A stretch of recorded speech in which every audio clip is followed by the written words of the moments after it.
سلام. من نمیدونم این الان داره پخش میشه یا نه. من حمید رمضانی هستم، کاردان مسئول دفتر فنی مهندسی آبرسانی ذوب‌آهن.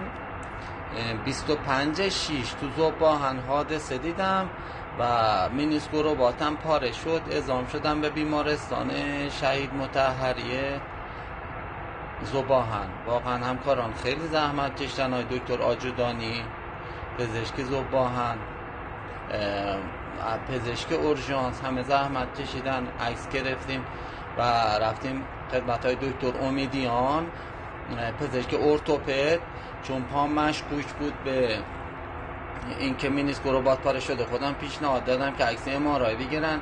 1 هفته به من معذوریت دادن و برام آتل گفتم بنویسن و چون هزینه آتل نداشتم مجبور شدم تو از یکی سایت ها آتل کرایه کنم و عرضم به حضورتون بهشونم گفتم که من روز 7 معذوریت که میام بدون آتل میام. ایشون گفتن اشکالی نداره.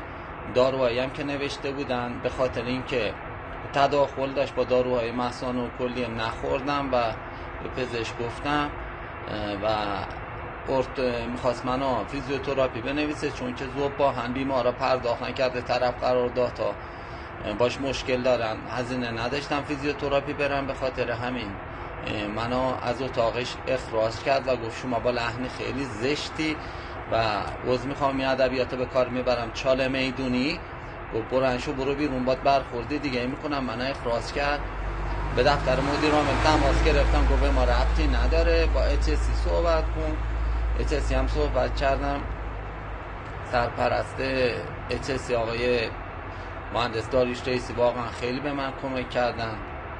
عرضم به حضورتون که مدیر طب کارمون خانم قائدینی ها خیلی به من کمک کردن.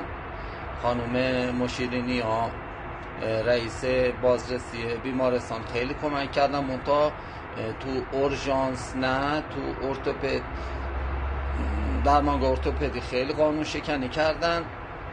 برای دکتر مهنام من نوشتم، پزشک معروفیه تو اصفهان.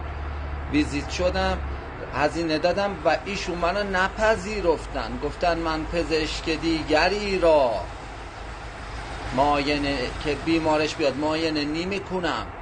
آقا تو قسم نامه پزشکی امضا کرده، میخواد مریضت نمیدونم مولای درویشان حضرت علی باشه، میخواد آقا نمیدونم ابن ملجمی مرادی باشه، تو حق نداری.